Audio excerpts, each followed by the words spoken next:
Hello, everyone. Welcome to the Chicago Justice Show. I am your host, Tracy Siska. I'm also the executive director of the Chicago Justice Project. If you want to find out more about our transparency work, our accountability work, you can go to chicagojustice.org, although you can't go right now.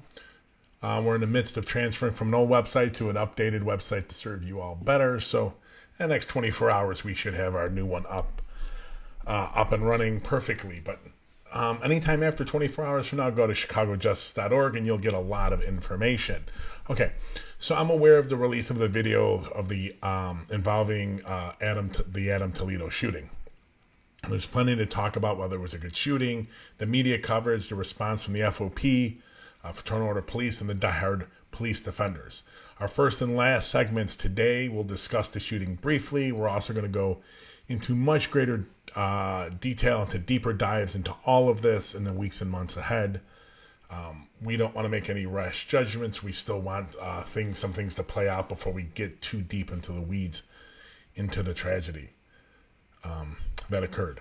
On today's shooting, we are going to be playing part 2 of our interview with Tamer Abu-Zaid from the Chicago Alliance Against Racist and Political Oppression. They were the original authors of the CPAC ordinance. And if you've been watching the show, CPAC and GAP have been competing to some extent, working together to some extent on creating a community commission in Chicago. They have some oversight of the Chicago Police Department. Not like events in the last day, hours, days, weeks have not proven that we need more of that all over the country. We absolutely do. So we'll be talking to him. We also got a couple segments on the Toledo shooting, our first and our last one. But first, if you want to sponsor this show, we're on Twitch, Facebook, Twitter, and YouTube, streaming live every Monday, Wednesday, Friday at 5:30 Central. If you want to sponsor this show, you can do that through our website, and you should be getting that link in the chat soon enough. You can go to that website and sponsor our show. It is expensive and time-consuming to produce, but we love it, and we'd love your support to get more into the details and more into the research so we can bring you more analysis on the show. Okay, so we're going to get to our first segment today, which is the Toledo shooting. Was the shooting good? I don't know at this point right now.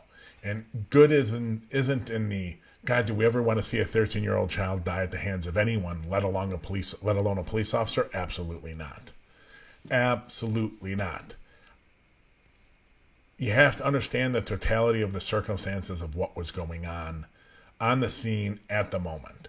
Now, I think about getting in that officer's mind, right? I think the more important question to ask is whether or not Adam would be alive today.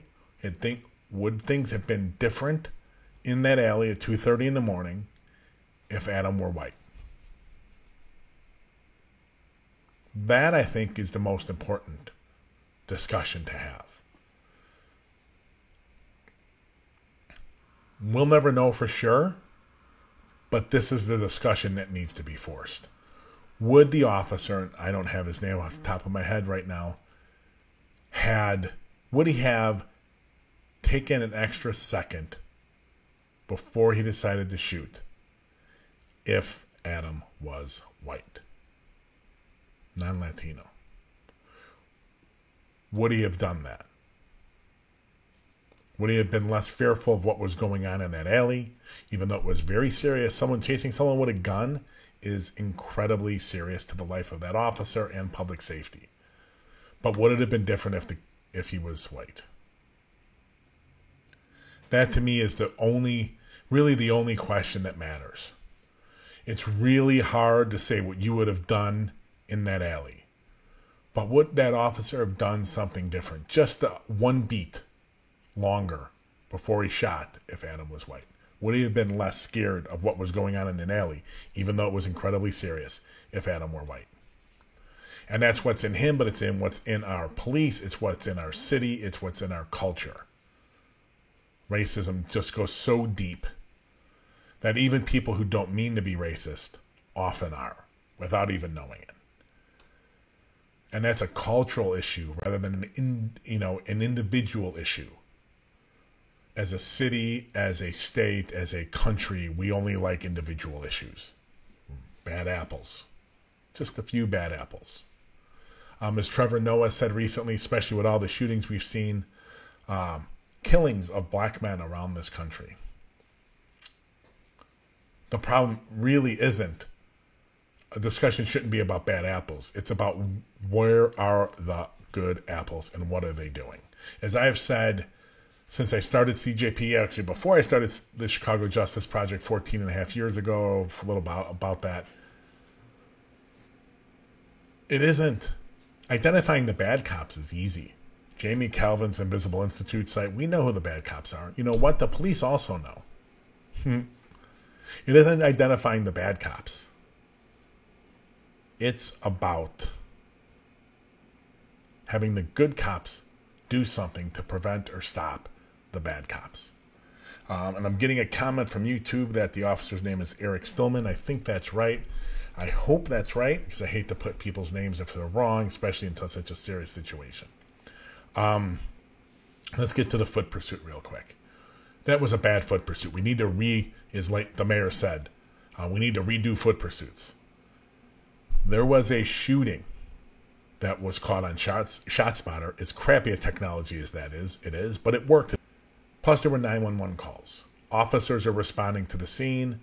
I don't think, except for the abolitionist crowd, are you going to get people in Chicago or any city to say, hey, we don't want cops responding to shootings. Think of all the active shooters we've had recently.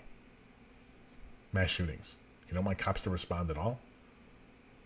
They respond, one officer or a pair of officers a few blocks away from the scene, see Adam and a other man in an alley, 2:30 in the morning. Adam's got a gun in his hand. Yeah, you respond to that. And if Adam runs, there's a foot pursuit. And that's a foot pursuit where most likely, if we redo the foot pursuit policy, we're going to have. Adam stays in the officer's vision the entire time. He starts running through backyards and crossing streets, and you can't see him and you lose him. That's when you start thinking about whether or not it's the right time to call off that foot pursuit. But a foot pursuit of an armed offender, when you're responding to multiple shots fired, yeah, that's probably something, a foot pursuit, that we want them to have. We don't know if there's people lying in the street that a block away. These guys may have killed 5 people. We have no idea. Right? And the officers on the scene certainly don't. So this talk about being a bad foot pursuit, and I'm all fine, and I am hugely in favor of redoing the foot patrol policy, the foot pursuit policy. But let's not equate one and one. This was not a bad foot pursuit. Just as when you get with the Anjanette Young ordinance and these aldermen, just mind-blowingly, we gotta reform no-knock warrants. We've got to reform no-knock warrants. We've got to do it. Well, that's great, but the Anjanette Young case wasn't a no-knock warrant. So redoing that is not going to have take any step into preventing that. So even if we redid the foot pursuit policy in Chicago, and I think it needs to be done, I don't think it would affect this case. Facts. So it's horrific. I think, like most Chicagoans, I wish we never had happened. Preventing it, something like this, isn't the foot pursuit policy that needs to be redone. It's the economics in Chicago. Like I'm for redoing it. I'm for going after the police department, getting it much more accountable. That's the real call. I have my doubts, but I really have my doubts. And everyone should use this not as a way of, I'm fine forcing in reforms of the police department, but this is about economics. That's what brought this on, and that's what's got to be done. We'll get to this case in the 4th segment. Today we'll get back on and we're going to talk about what's been going on in the state's attorney's office with the prosecutor saying, hey, Adam had a gun in his hand when he was shot, and he didn't really have a gun in his hand, sort of, when he was shot. and what's going on. So we're going to talk about that in our fourth segment. Right now, in this segment, we're going to bring you an interview we did with Tamer Abu Zaid. This is part 2. Part 1 aired last Monday, or streamed last Monday. It's about 35 minutes, but it's really interesting, and I think it's really important given what is going on in Chicago and across the country in police departments and police shootings of young men of color, any kind of men of color. It's a really important discussion to have. So I'll be back with you after on our YouTube page. It's actually on our Twitter page. It's on our Twitch channel. You can see it anywhere there. Go look at our show from last Monday on the 12th, and you can see part 1. I'll be back with you shortly after the Tamer Abu Zaid interview, part 2. Let's get down to the brass tacks on that. So if I've got this right, well, first of all, why am I going to regurgitate it to you? Let us know. How does the superintendent get selected? Who does the search? How does he get selected? How is he or she get selected? And is there anything this commission can do if they think that the superintendent is worn out his or her welcome? It should no longer be superintendent. Is appointed, is nominated by the commission, appointed by the mayor with the advice and consent of city council. So talk about checks and balances, right? So the commission, which is, obviously nominated by the local district councils, that commission gives 3 nominees to the mayor, and the mayor selects a nominee that then has to be confirmed by city council. In terms of removal proceedings, there is, we had to sort of maneuver in a way that would still remain completely, unquestionable under state law. And state law pretty clearly states that if the mayor gets to appoint someone, the mayor gets to fire someone under, with certain requirements. So we basically put in there 2 ways to initiate removal proceedings against a superintendent. One of them is by the mayor doing their thing. So the mayor says, okay, I don't like the superintendent anymore, I will remove them. But the mayor has to give reasons to the city council, and city council may overturn that decision, and then the superintendent would be reinstated to the position. That's what's under state law. We also have another mechanism in place where that commission itself, the commission can initiate these proceedings by voting that there is cause to remove the superintendent. And once the commission votes and decides that there is cause to remove the superintendent, that goes to the city council, and the public safety committee and city council vote on whether there is cause to remove the superintendent. And once there is, then that goes to the mayor, basically telling the mayor, hey, you need to fire this person. Now, unfortunately, we could not make it where it is, hey, mayor, you have to fire this person. It is only, hey, mayor, we strongly suggest you fire this person. That is under the ordinance as it would go into effect on day 1. Then would solely lie in the hands of the commission, and the power to fire the superintendent would solely lie in the hands of the commission. I like that process. I got to tell you, I really do. I really do. I really like that. Okay, so the power from day 1 to hire and fire the head of COPA and the police board, that is solely in the hands of the commission from day 1. Is that correct? COPA chief administrator, absolutely yep. Correct. Police board, I believe it's more similar to how the superintendent is appointed rather than the COPA chief administrator. And one other question about the police board. I was a little confused when reading this. So with the police board, is it, when you say hire, fire, that's the executive director and his assistant, because that's the 2 staff? Or does it also meet the 9? Is it also apply to the 9 members? It's the 9 members. So Okay. when yeah. So as a matter of fact, it does not include the staff. Okay. Yeah. So it is about the 9 members of the police board, including the president of the police board. Okay. I like that too. Not that I don't. It's still an open judgment about whether they're doing bad or not. We have a separate investigation going on in the case about that I'm not going to talk about right now. So, okay. Review and recommend changes to the proposed department budget. Why is this important? It's important for the things that we mentioned earlier, right? That we spend. All right, let's put this into context, right?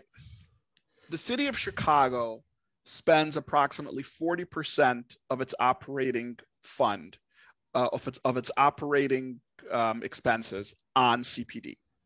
All right, 40%. That is a lot of money, right? That 40% runs out to about 1.2, maybe 1.3 billion dollars, and that's of course not including the additional money that they get through grants and stuff like that. But for that amount of money, we ought to be seeing really amazing results. And we are not. And part of the reason for that, like you said, is because we have police doing things that police have no business doing. And so the reason that the commission needs to be involved in the budget process is because this is an old adage. Everybody knows it, right? A unit of government will never give you money back, right? It will never tell you, my budget was too high, please give me less money next time. Except maybe COPA, because I don't know why, but the COPA chief one time stood in front of city council, and a member of city council was basically begging the chief to say that they needed more resources, and the chief was like, we're doing all right. We don't need any more resources. I'm like, what are you talking about? Investigators have like caseloads of, 30, 40, 50 cases, and you think we don't need more people, more resources? But anyway, that's besides the point. Most agencies will not actively try to reduce the amount of money that they get from the budget. And so there needs to be a different set of eyes there that is always identifying, not just in terms of making things more efficient, because there are a lot of inefficiencies, but also because there are other people who can do it better. So I think the question of the budget goes hand in hand with this question of finding non-policing alternatives, because we can save so much money and we can redirect that money into different avenues that will actually be both more safe for the communities and more effective at dealing with whatever problem they're dealing with. Yeah, I agree. And I don't think there's any way this commission should have been set up without some impact on budgeting.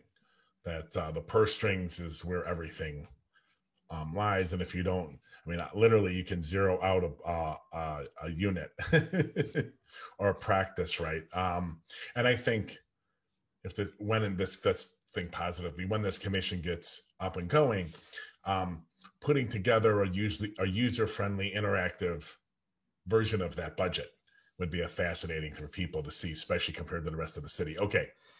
There's a power. And I will say one more thing about budget, because it comes up often, and I really think it's a bad way of looking at it. When the mayor was asked about reducing the police budget, she said, well, this is, being a police officer is one of the few avenues for Black and brown people to make it into the middle class.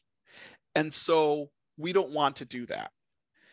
And my brain almost exploded, because my thinking is, well, whose fault is that?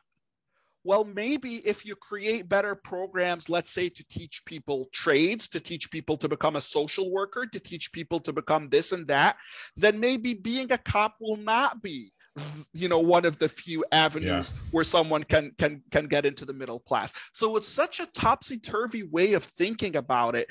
It's like we create the problem and then we say, okay, well, we have this problem, now we need more police. and then we exacerbate the problem, and then we say we need more police, and then all of a sudden we're spending 40% of our operating fund on police. I do remember her saying that now, and it was unbelievable, really unbelievable. Okay, talk to us about this. Another feature I really like, an ability of a petition signed by 500 people to get a special meeting of the commission. I guess to mandate that the commission hold a special meeting on a specific topic, and that they may include up to 20 questions that officials will be asked in that petition. Why do you think that's important? And can you give us a little more detail about what you're hoping this does? Sign on a petition, then the commission has to hold a special meeting. And this is because originally, so this is something that we had in the CPAC ordinance originally, that the GAPA folks really loved and said, like, we should definitely incorporate this. It just gives that access. It's one thing to be able to, like, stand up in a public comment period and talk for 3 minutes. It's another thing to really force the people who are in charge of policing of coming to the table to answer your questions. Because let's face it, sometimes during public comment, these alders, these police board people, they're just answers. We want it to be a low bar. So we could have said 3,000 people, 10,000 people, right? But we wanted it to be a low bar because guess what? If there is a problem that is affecting 500 people, then that is a problem that needs to be addressed. And if there is a problem that can get 500 signatures, chances are it affects way more than those 500, right? So if it gets 500 signatures, we're talking about something that probably affects at least all the people in one police district, at least. And that's why not only can they submit that petition, but there has to be a hearing. And of course, if the commission thinks that hearing ought to include the commander from this district or the police superintendent or whatever, then the commission can force that person to come and to answer those questions that are posed by it. This is what community input means. Like, this is what I don't like, this empty input, where input has, like, become such a weak word over time, because it just meant, like, oh, take a survey and say I like this or I don't like that, and then nobody does anything. No, we want input to mean something, and we want people in leadership to be forced to answer the people's questions and to be held accountable by the people. Yeah, I love it. I love it. I mean, because like I said in the beginning of this, I've been to way too many police board meetings. I've been going to them for 25 years, like I have. And so they're virtually worthless, because whenever you bring something up they don't want to talk about, they just shut it down, or they say there's an investigation owing, or I'll get the person who's doing it. They do that now. We'll talk to you offline. I'll get the district commander to call you. No, online. Oh, you know what? That district commander will be here next month to answer those questions. You brought the questions up from the 5th district, that 5th district commander will be here, or his deputy will be here. This functioning, those questions. You're absolutely right. Like this functioning of, this offline functioning, this one-to-one stuff where they don't want to be in public. No, that's the complete opposite of what we want. We want it to be public. You need to commit, and you need to let us know what it is you're doing, how you're going to fix it. And if you can't fix it, we need to know that too. It reminded me when I was, when Weiss was here, he kept talking about how he was so Mr. Transparency, and I filed the FOIA request, and information request to the department. Wasn't getting an answer, so I went to a police board meeting, and I got on the agenda, and I walked up to the mic, and I said, Superintendent Transparency, where's my FOIA? Nothing new here, my friend, nothing new. And his counsel at the time, she was head of internal affairs during SOS, and then went to Ireland, and now she's back. I forgot, Deb Kirby. Deb Kirby, we'll talk to you after the meeting. Why? No, we'll talk to you after the meeting. So after the meeting, I wait. After the meeting, she goes across the room, because it's in CPD headquarters, to grab 2 armed cops to come with her to talk to me. 2 armed big white guys. And she comes and she goes, what you asked for isn't open through FOIA, but if you act more respectfully and talk nice to us, maybe I can get you something. And I said, Deb, if you think these two guys with guns intimidated me, you're wrong. I don't know why you had to bring them. This is ridiculous. You think you're scaring me? I go, second of all, I've read every Freedom of Information Act case in Illinois. You've never read one. You're going to tell me what's not open? Are you kidding me? I go, all my counsel's pro bono. Name the big law firm here in Chicago you want to represent us when we sue you. And I'm going to get a deposition.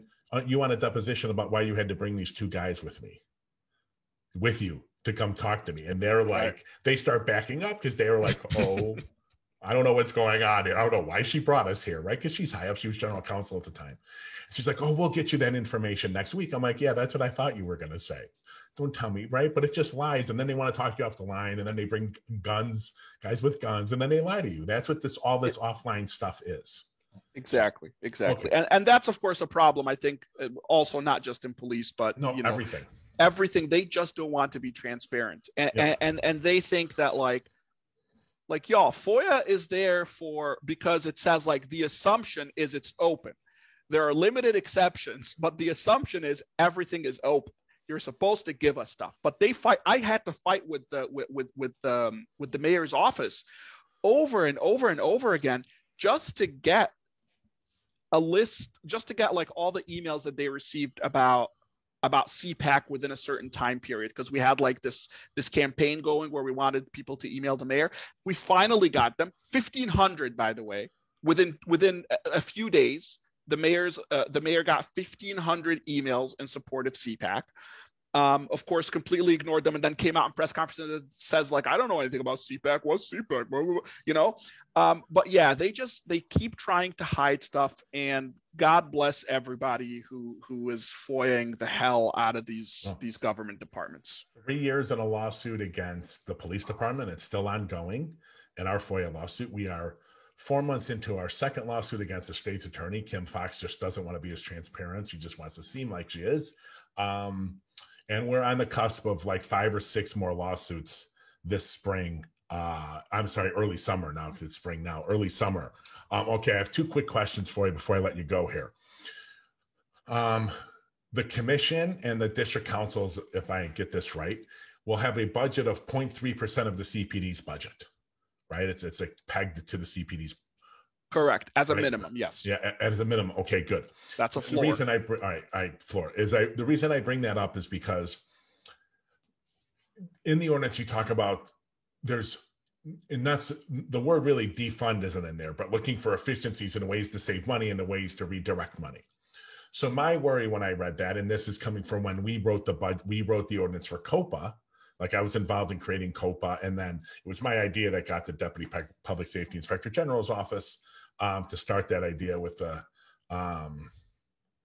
Community Renewal Society. So, but we pegged it. I believe COPA's budget is also pegged, if I'm not mistaken. 1%. Right, and it was nowhere near enough. It should have been like 6%. That is our fault. You wouldn't believe how much we had to fight just for the pegged budget. It was like we were stealing Ram's candy out of his kids' hands. Mm-hmm. But don't, if you peg, I guess it's a floor, so it could be more. My worry is like, okay, great, this commission is successful. They start defunding the police to some extent, but then the commission's budget gets reduced also at the same time. Yeah, that is a concern that we have heard from folks, and I think we ended up finding a way around this. I'm actually looking at the let's see here. I'm looking at the budget. Okay. Okay. So a couple of things. Number one, we also said that City Council has to appropriate funds to hire a minimum number of people. right? So this is something that is explicit in the ordinance that says you have to have an executive director, 2 attorneys, 2 policy analysts, a staff person to analyze trends and patterns related to COPA's investigative jurisdiction, a staff person to oversee and support the commission's interaction with residents across Chicago, staff to provide direct support to each of the district councils, staff to ensure that youth actively participate in district council initiatives, and such administrative and support as may be necessary and efficient. So we included like a specific list of people that have to be hired to make sure that it never goes below that. But I also agree with you that that is a concern, but it would be a good problem to have. It would be a good problem to have if all of a sudden 0.3% of the police budget is not enough to run the commission. Like that's a good problem to have. But it's also another thing that it kind of makes clear that this ordinance is not the end all be all, right? This is not something that we say, we passed the ordinance, all right, we're done. No, we will still have to work hard on making sure the right commissioners get there. We'll still have to work hard on making sure the right people get elected to the local district councils. We'll still have to make sure to work hard on city council every budget season to make sure that they reduce the budget to the police and that they increase budgets for services and housing and mental health and jobs and all that stuff, right? So the work has to continue no matter what. And that's something that I always try to warn people about. This is really the beginning, all right? Because we have to use this ordinance and we have to use these powers to make sure that we get what we want. And that means more work and more pressure, whether it's commissioners or alders or mayor, we have to keep it up. Okay, and last question. I agree with that. I think people too quickly pass the ordinance and then buy. And this is why we got the COPA we have today, in my opinion. I'm actually presently surprised with the Deputy Public Safety Inspector General for the most part. I think they've done a pretty good job. Yep, I think so too. I mean, he's went through like 3 and 4 years, so that's not. He hired a disaster at the beginning. Then he hired a friend of mine that used to be on my board. That didn't was that work Lipari? Out. Lipari, yeah, he was on my board, and he was part of the Chicago Coalition for Police Accountability, with members from your organization, Clarice, and God, I want to call him Gordon, but his name will come to a lawyer, but I also, another member of the organization was on that group. But he's went through 3 of them, which is not great, now he's on his 3rd, but the reports they're putting out are pretty good. So my last question for you. The commission has the ability to set goals and assess performance of the superintendent, the chief administrator of COPA, and the president of the police board. That's a very tricky thing to do, right?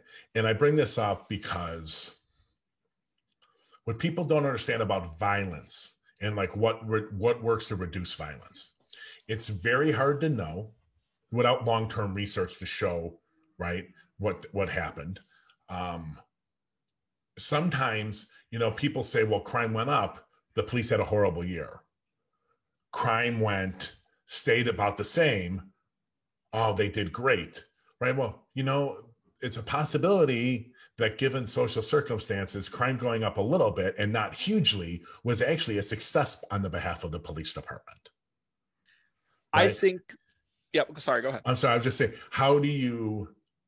I like the idea of setting these goals and assessing performance. On paper, I love it. I'm curious about how we can do that legitimately in practice. I think that's an excellent point. And I think the spirit of this ordinance is not like a focus, like when we say goals, it's not a focus on like CompStat type goals, right? It's not a focus on, because that's really what got us this broken windows policing. And right, that's what resulted in it, right? Numbers. Okay, I'll do whatever. I'll violate everybody's constitutional rights just to make sure that my numbers hit a good goal. I think that that is definitely not the spirit of the ordinance, and I think that the commission would hopefully not be inclined to create those types of goals, for example. So I think that, you can make anything a goal, right? You can make it a goal to have fewer than X complaints. You can make it a goal to, deal with an X percentage of situations with, de-escalation techniques or blah, blah, blah. You can make it a goal to have a certain percentage of cops in any one district trained in CIT or trained in other, in de-escalation techniques or whatever else. So I think goals is really broad. I agree with you that it could be used in a way that is not good, but I also think it can be used in a really good way, which again brings up the point of, this is not the end. We still have to work hard to and stay on these people's asses, whoever they are. Right. I agree with that. And I think if I may make a recommendation. Absolutely. And by all means, ignore it all you want. As being someone who's like passed reform on the police board, and by the means, we failed on that, in my opinion, which should have been much stronger. Helped create COPA. We failed on that to some degree. I think it would be prudent of GAPA and CPAC that have come together to also, as this works this way and hopefully gets passed, to put in, for like, you can go look in the General Assembly or in the House of Representatives or the Senate in the DC here, and you can look at something called the legislative intent. What was the intent of the authors that put up this legislation? What did they want to happen? I think it would be prudent for the GAPA and CPAC to come together and draft, like, what do we want to see what do we mean by goals, right? And assessing performance, because I think that could be used as somewhat of a guiding document for what you're establishing. By all means, I'm not, ignore all you want, but it's because I think that's a good point. I think that's a good point, and I do think that legislative intent, holds that type of power. I think we tried to do that to some extent in like the recitals before the ordinance, as well as the section on the purpose, talking about increasing public safety, maximizing public health, making sure that we're moving towards, this is one of my favorites in the purpose, encourage the movement toward preventative, proactive, community-based, and evidence-based approaches to public safety. So, we try to make that somewhat clear in the purpose, because we want it to be because that's also one of the canons of statutory construction, right? Is that you have to interpret it within the, as intended, like within the in the light that is shed by the purpose. But I think that's actually a really good idea. But that also adds one more thing to, because I think for it to really be considered legislative intent, it has to be based on the intent of the legislature, not just the people who pushed the legislature and lobbied the legislature to make this law. So when we're talking about legislative intent, it's more about like, what did the alders say? What did people say when it's being passed? Which is good, because once it's up for a vote, we can tell all the alders to say all this type of stuff, and then suddenly that's legislative intent. That's right. And whether it's legislative intent or community intent, like, right? I'm not saying I'm not. I'm like, listen, no fan of the city council sits here. Let me tell you, I'm not that I'm not with all of them, but many of them is just ridiculous. I don't know where you guys are with Alderman Beal. I've tried to have him on the show about that cop house he was trying to create, but he was talking in the hearings right after the Anjanette event went public. We got to do something. We got to pass ban no-knock warrants. And like, well, yeah, that might be good.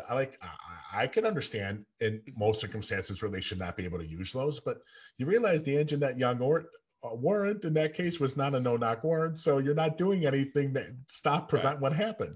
You're doing something for your politics. You're not doing anything to like prevent in real time what's going on in the street. But I just I'm worried from my experience that people, especially in Chicago government, right, they always twist and turn and lie and manipulate to do anything they can to protect the system, regardless of what system it is, right? But the systems here in Chicago. So I am always worried about that. Like in our police board, for some reason, the police board, we mandated everything go online. For some reason, they put the charges up for a while, but then they take them down. So the charges aren't up, they're just the decisions. And it's like, that has got to be on purpose. Like, why would you do that? I don't understand. But somehow, I think you could probably read the ordinance in some 1 in a millionth way and come to that conclusion. Yeah, they're very good at making interpreting things in the way that they want. I mean, the fact that COPA said that they are prohibited from releasing the video of the most recent shooting of Adam Toledo, right? Saying, oh, the Juvenile Act prevents us from doing it. And they've been saying that for a while, by the way. And it's like, no, it doesn't. What are you talking about? No, it doesn't.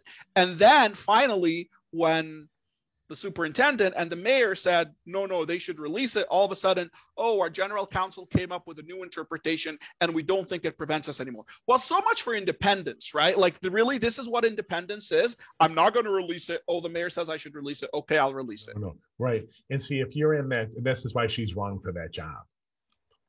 It's your job running any government agency to run it to the maximum and go after the goals and objectives of the organization full throttle. Mm-hmm. And that it's upon the legislature here, the city council and the mayor and the public to restrain you to where we want you restrained. But you're supposed to go after it full on. Exactly. And you're not supposed to make an excuse about why you can't release something right away like that. No. Your job is like, listen, yeah, it is our full intent. We're going to review all the laws, but it's our full intent to release this as soon as possible. We're doing an investigation. It ain't going to get released tomorrow because we have to keep the integrity of the investigation. We're going to show the family first. We're full throttle. This is going to get released. Right, exactly. Right? If there's research that needs to be done, it's going to get started tomorrow, and we're going to do it. That's your answer. Exactly. Instead, we end up with these like Friday dumps of videos that they don't want us to see, and we end up with all this runaround and weird legal interpretations. Every time they dump video on Friday, the head of the organization should be fired. Right. That's it. That's not your job. Your job is to release it on Monday or Tuesday. Your job is to get as much eyes on what you do as being transparent as possible. And this is the problem I have with the Deputy Public Safety Inspector General's office. It was supposed to be a separate auditor's office. I didn't want it in Joe's office. I did not want it there. No one knows who the Deputy Public Safety Inspector General is. Almost no one in the city does. That's a mistake. Right. When I envisioned that independent office all over the city doing your job, all these community meetings, they don't have to know who someone's over you, who they know Joe. Joe likes that. He likes the adulation, and they're doing a fine job. That's fine. But this is also your job. And so that with the thing with Sidney Roberts, that was infuriating. It's like time to go. We can talk offline, speaking of transparency, but there were many situations that happened when I was there after Chief Roberts took over that, I mean, let me just say this. There was a reason we were bleeding so many investigators, right? I mean, the turnover. I came in with a crop of people in 2018 who had left private practice, who were doing, I worked in big law. People left all this stuff because they really believed that this can be different and that this can actually be good. And the vast majority of those people are gone now. They're gone because they no longer believe in the leadership and they no longer believe in the office. The office is not doing what it was created to do. And I do strongly believe that the office wouldn't obviously solve all their problems, but under the right leadership, the office could do so much more. Yeah. Tamara, thank you so much for taking the time. I really appreciate it. It's my pleasure. All right. We'll be checking back in with you as we see this progress. Hopefully we see this passed and we don't have to get into the ugly fight with Mayor Lightfoot's version. Let's hope so. We're working as hard as we can. Since people are listening, I would be remiss not to mention the fact that we are having a big action on April 21st in front of City Hall. That's when City Council is meeting. There is a small chance that it would be in person, but it's probably still going to be virtual. But last time we did that outside, Mayor Lightfoot is still in City Hall in her office. And last time we did that, you could hear her get really annoyed because of all the banging and the honking and the loud noises and stuff when she was trying to talk to the city council members.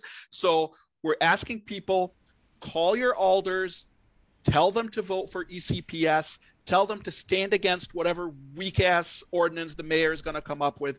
Come to our action on April 21st. It is really important. We don't need to keep getting reminders like this. We don't need to keep seeing Laquans and Anjanets and Adams. Enough.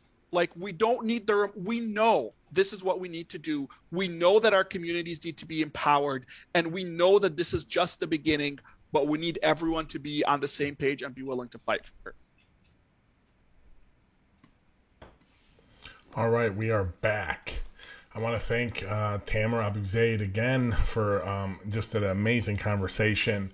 Once again, you can see part 1 on our YouTube channel, Facebook, Twitter page, Twitch channel. You go to our show from last Monday on the 12th, you can see part 1 of that interview. Just an absolutely fascinating interview. Incredibly timely, given everything that's happening. We desperately need this community commission. We need people more involved in the justice system, period, policing especially. And we need Mayor Lightfoot to stop the political shenanigans and start backing what she said as candidate she would pass in 100 days. And as we are approaching the 730th day, we're probably less than 30 days away from that, her 2-year anniversary, it still hasn't passed, and she's got some shenanigans with introducing her own version of it. We need this to get passed. Okay, so we are going to take a 1-minute break. You're going to get some information about our nation, about getting involved in CJP's work, our research, our social media work, legislative advocacy, all of that. And then we will come back and talk about Legal Weeds first year and Fox's office is, the state's attorney's office's blunder, it seems. Okay, we'll be back in 1 minute. Join a group of engaged and committed individuals advocating for transparency and accountability in the local justice system around the country. Get engaged through crowdsourced research projects, digital activism, public policy advocacy, or become a social media ambassador. Our criminal justice system will not reform itself. Communities must demand it. Transparency can be the fuel for justice our local communities need to combat the weaponizing of data by our justice system. Transformation of our justice system cannot occur until we know exactly what they are doing and who they are doing it to. Get involved today. CJP Nation.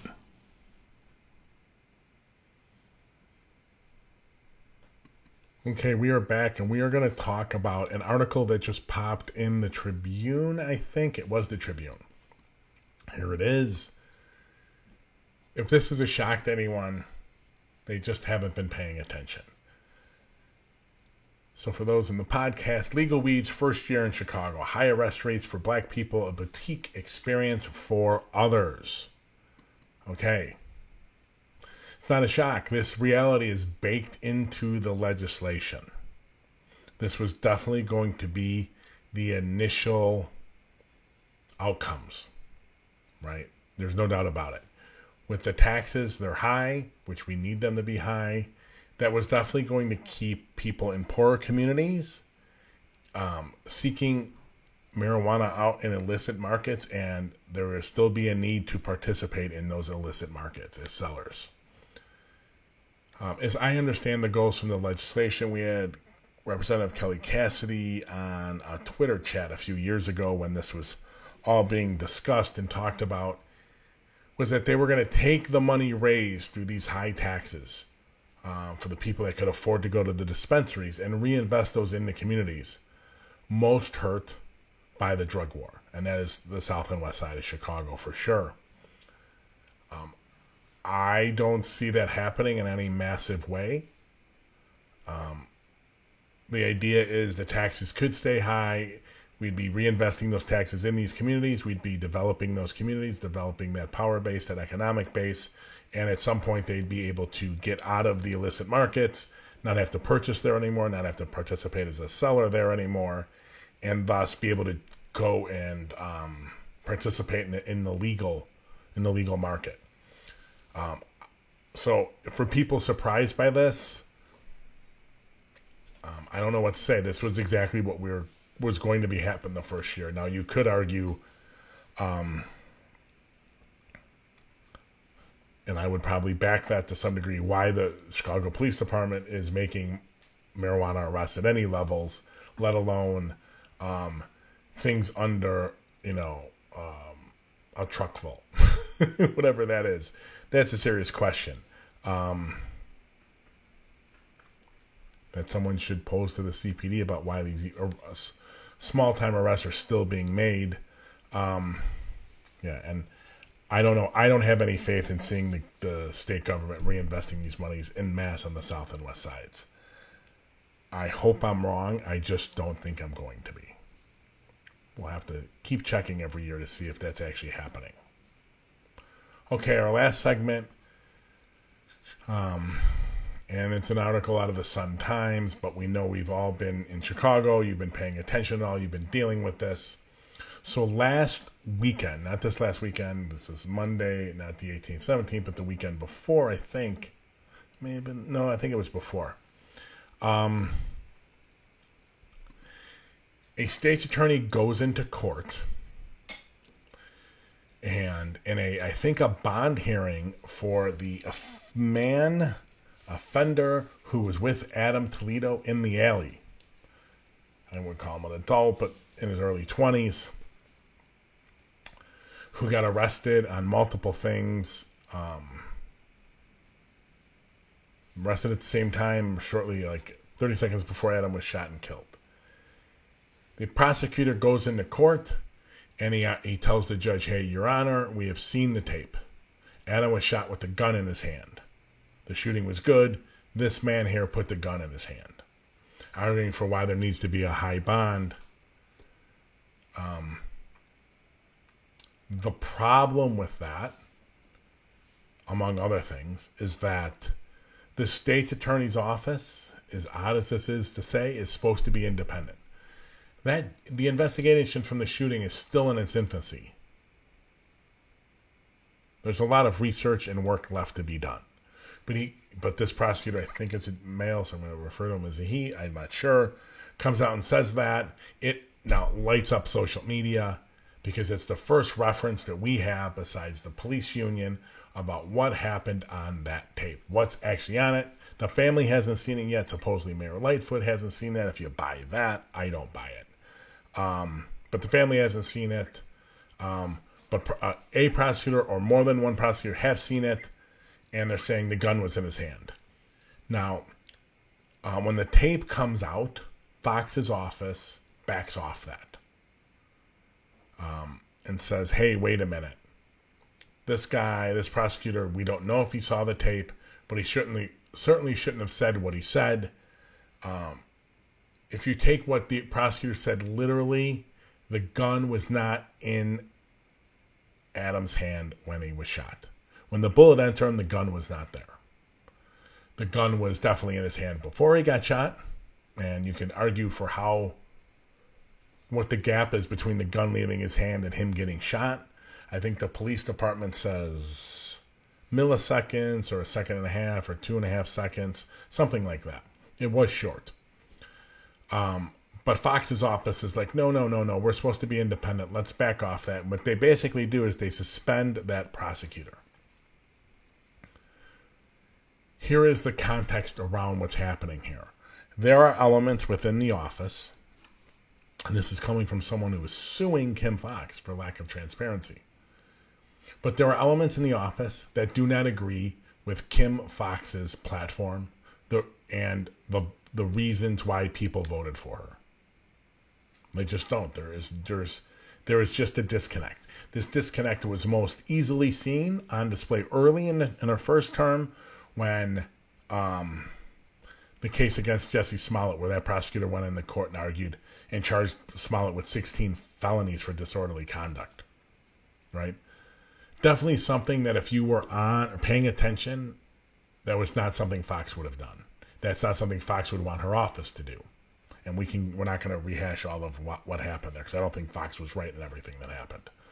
But that's just another sign that there's disconnect between some frontline prosecutors and Fox. And the goals of the office, as the elected leader of the office has said they are not the goals of everyone in the office. They're fighting it. And this is just another example of it. And as far as I'm concerned, I'm not sure if prosecutors should be elected, but they are in Cook County. And Kim Foxx got elected by people on a platform that wanted a certain type of policy and practice out of that office. It is then incumbent upon the line people in that office to follow that direction. If this was someone deliberately flouting that, then there needs to be repercussions, and it's got to be well beyond just a suspension. You got to start firing people. They have to realize that there are repercussions to things. And I know in another office, I can't tell you which one, but I got a tour of their data management system. A friend of mine was doing some academic research there, and when that prosecutor came in, he was in the office. He took the place of the older prosecutor that had retired. When that prosecutor came in, he said, "We're putting in a case management system. You're going to do this or else you're gone." And as people started not doing it, he's like, "Well, I'm going to show you the door." And when they continued to not do it, he showed them the door. He's like, Fox, it certainly seems like she needs to start axing some people. People elected her to run the office and set the tone. Whether you like it or not, it's irrelevant. That's your boss. That's the policy. Do it. That's what people voted for. So we'll see if something comes from it. There's definitely going to be more, because they're going to have to eventually say publicly what they did with this person. And whether or not Fox reinstates the person, or they get suspended for a long term or fired. So we'll be watching, as we are going to be delving week after week after week more into the shooting, the media coverage, everything that's been going on in Chicago, in policing around the country, the shootings of young black men. We're going to get into all of that in the coming weeks. Thank you so much for being here. I really appreciate it. We will see you Wednesday at 5:30 Central. And at that time, we'll be featuring an interview we did earlier today with Representative Ann Williams from the 11th District in Illinois, which covers a good chunk of Northside Chicago. And we'll be going to talking about a bill that protects, or is meant to protect, protect your electronic data stored in household devices, Ring, doorbell cameras, your Alexa or your Google HomePod or whatever the Apple thing is called, things like that. It's basically codifying that the police are going to have to get warrants to access that data and not just be able to pressure some of the tech companies to provide your data. So I'm in favor of that. It's being pushed by the ACLU of Illinois, but we talked to Representative Williams about that, and we will be airing that interview on Wednesday. Thank you so much. I hope to see you then. Thank you. Bye-bye.